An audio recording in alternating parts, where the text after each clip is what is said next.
अब देखिए परिमेय संख्याएं।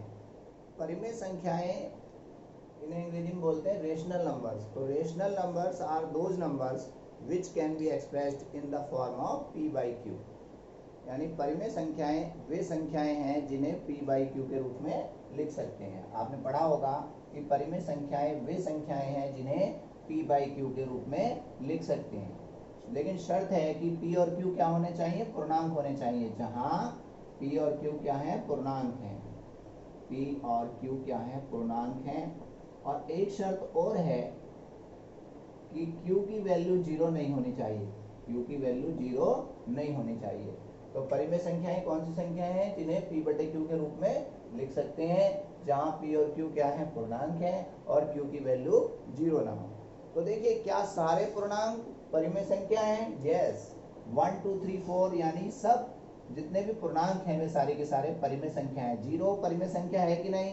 जीरो को आप क्या लिख सकते हो, 0/1। तो बताइए क्या q जीरो है? नहीं, q जीरो नहीं है। और p और q क्या है, पूर्णांक है। चूंकि जीरो भी एक पूर्णांक है, तो क्या जीरो परिमेय संख्या है? यस, जीरो एक परिमेय संख्या है। अब 1 को क्या लिख सकते हैं, 1/1। 2 को क्या लिख सकते हैं, 2/1। तो यानी जितने भी पूर्णांक हैं वे सभी परिमेय संख्याएं हैं। चूंकि परिमेय संख्याएं वे संख्याएं होती हैं जिन्हें p बाई क्यू के रूप में लिख सकते हैं। p और q पूर्णांक होने चाहिए और q का मान जीरो ना हो। तो बताइए, यहाँ पे नोट लिख सकते हैं आप, ये सभी पूर्णांक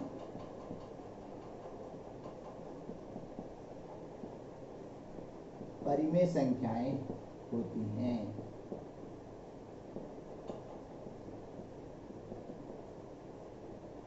सभी पूर्णांक परिमेय संख्याएं होती हैं। लेकिन इसका जो उल्टा है वो सत्य नहीं है, यानी सभी परिमेय संख्या पूर्णांक नहीं है। क्योंकि देखिए, जो 1/2 है, 1/2 जो है वो परिमेय संख्या है कि नहीं? यस, परिमेय संख्या है। 1/2 जो है वो परिमेय संख्या है, क्योंकि इसे p बाई क्यू के रूप में लिख सकते हैं। 3/4 परिमेय संख्या है कि नहीं? यस, ये भी परिमेय संख्या है। अब देखिए, अपरिमेय संख्या, जो हमारी अपरिमेय संख्या है वे कौन सी होंगी? अपरिमेय संख्या means irrational numbers. Irrational numbers. तो अपरिमेय संख्या कौन सी होंगी? जो संख्या परिमेय नहीं होगी उसे हम क्या बोलते हैं, अपरिमेय बोलते हैं। तो देखिए, अपरिमेय संख्या को हम किससे रिप्रेजेंट करते हैं, q डैश से रिप्रेजेंट करते हैं। यानी जो q नहीं है, डैश का मीन्स नहीं है, यानी जो परिमेय संख्या नहीं है उन्हें हम क्या बोलते हैं, अपरिमेय संख्या बोलते हैं। अब अपरिमेय संख्याएं कौन कौन सी संख्याएं होती हैं? देखिए, जैसे 1/3 है, 1/3 कैसी संख्या है, 1/3 परिमेय संख्या है। क्यों?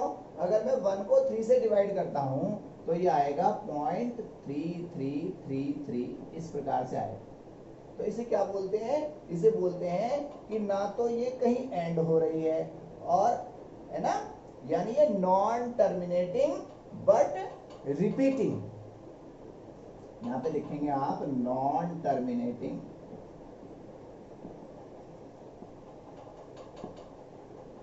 But repeating after decimal. After decimal यानी जो दशमलव के बाद की संख्या है, अगर वो खत्म तो ना हो परंतु उसकी पुनरावृत्ति हो रही हो, तो ऐसी संख्याएं क्या कहलाती हैं, परिमेय संख्याएं कहलाती हैं। 1/4 कितना होगा, 0.25। तो इसे बोलते हैं, ये टर्मिनेटिंग हो रही है। यानी जो टर्मिनेटिंग नंबर्स हैं, जो समाप्त हो रही है कहीं, उन्हें तो परिमेय संख्या बोलेंगे ही। लेकिन ऐसी संख्याएं जो खत्म तो नहीं हो रही है दशमलव के बाद उनके, है ना तो वो खत्म हो रही है 0.3333, बट ये रिपीट हो रही हैं, तो इन्हें भी हम क्या बोलते हैं, परिमेय संख्याएं बोलते हैं। लेकिन अपरिमेय संख्या कौन सी होंगी, जो ना तो रिपीट हो और ना ही टर्मिनेट हो। यानी कौन कौन सी होंगी ये, नॉन टर्मिनेटिंग, नॉन रिपीटिंग।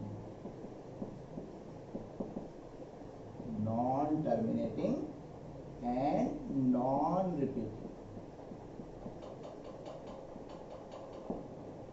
जो ना तो टर्मिनेट हो, ना यानी ना तो खत्म हो रही हो और ना ही दशमलव के बाद उनकी पुनरावृत्ति हो रही हो। जैसे आपकी जो पाई है, अब देखिए पाई के बारे में आप लिखते थे कि पाई इज इक्वल टू 22/7, लेकिन ऐसा वास्तव में नहीं है। पाई का मान 22/7 नहीं होता। आप पाई की वैल्यू रखते हैं ना 22/7, लेकिन वास्तव में पाई की वैल्यू 22/7 नहीं होती। क्यों? क्योंकि वास्तव में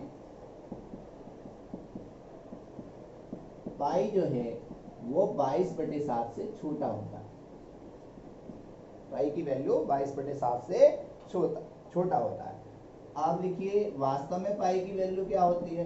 तो वास्तव में पाई की वैल्यू होती है 3.14159265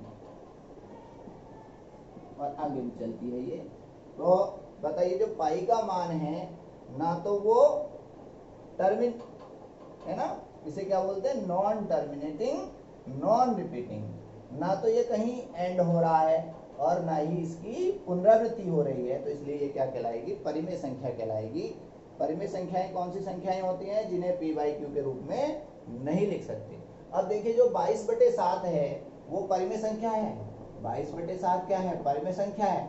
बट जो पाई है वो परिमेय संख्या नहीं है, क्योंकि वास्तव में पाई का मान 22/7 के बराबर नहीं होता। पाई की वैल्यू को आप 22/7 लिखते हैं, लेकिन वास्तव में ऐसा नहीं है, क्योंकि पाई का मान 22/7 से छोटा होता है।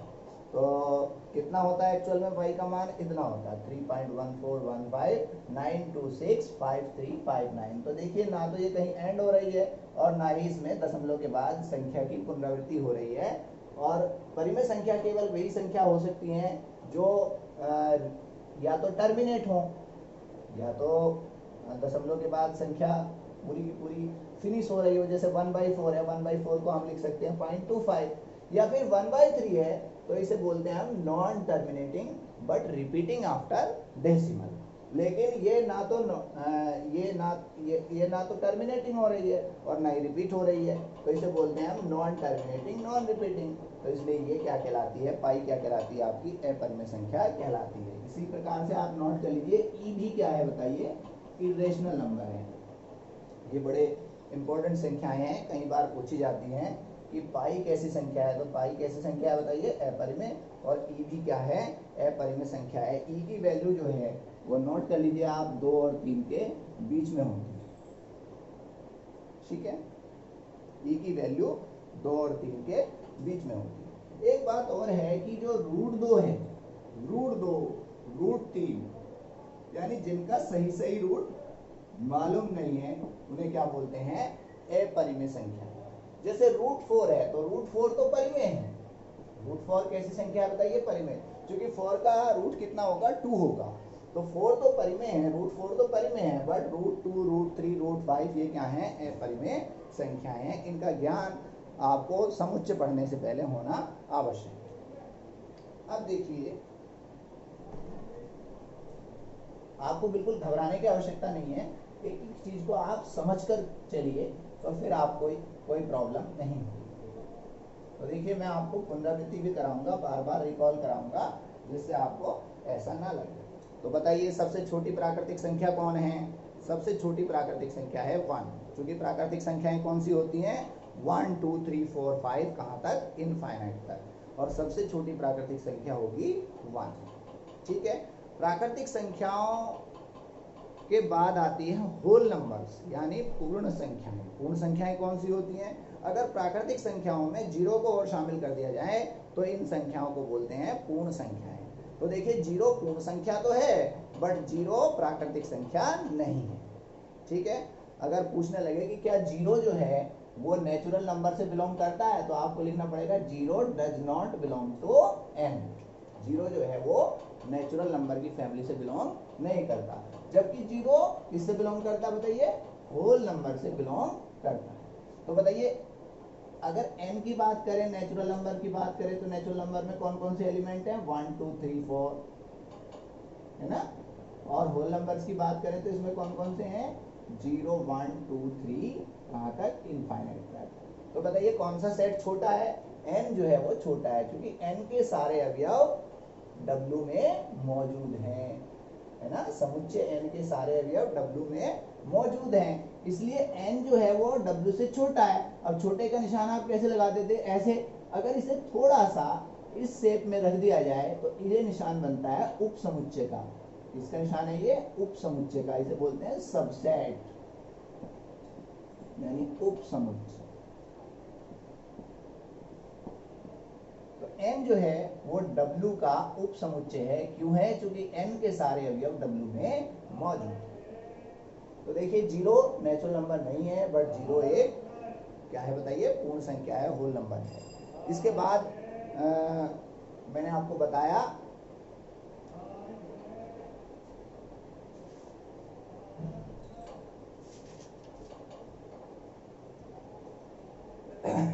पूर्णांक बताए। पूर्णांक के अंदर कौन कौन सी वैरायटी है? पूर्णांक के अंदर 0 भी एक पूर्णांक है ना। उसके बाद आते हैं पॉजिटिव इंटीजर यानी आई पॉजिटिव धन पूर्णांक, और उसके बाद है ऋण पूर्णांक। तो तीनों को मिलाकर क्या बोलते हैं? पूर्णांक। तो पूर्णांक को किससे प्रदर्शित करते हैं? आई से। इसके अंदर कौन कौन से होंगे? तो 0 होगा, 0 भी क्या है? पूर्णांक है। 0 पूर्णांक है कि नहीं? यस। अब देखिए इधर क्या आएंगे बताओ, +1 +2 +3, कहाँ तक? अनंत तक। इन्हें क्या बोलते हैं आप? +1 +2 +3 जो ये वाले एलिमेंट है इन्हें क्या बोलते हैं? धन पूर्णांक। धन पूर्णांक को हम किससे प्रदर्शित करते हैं? आई पॉजिटिव से, यानी पॉजिटिव इंटीजर। और इधर को चलोगे तो क्या मिलेंगे आपको? -1 -2 -3, कहाँ तक? माइनस इनफाइनाइट तक। इन्हें क्या बोलते हैं आप? ऋण पूर्णांक, यानी आई नेगेटिव। ठीक है।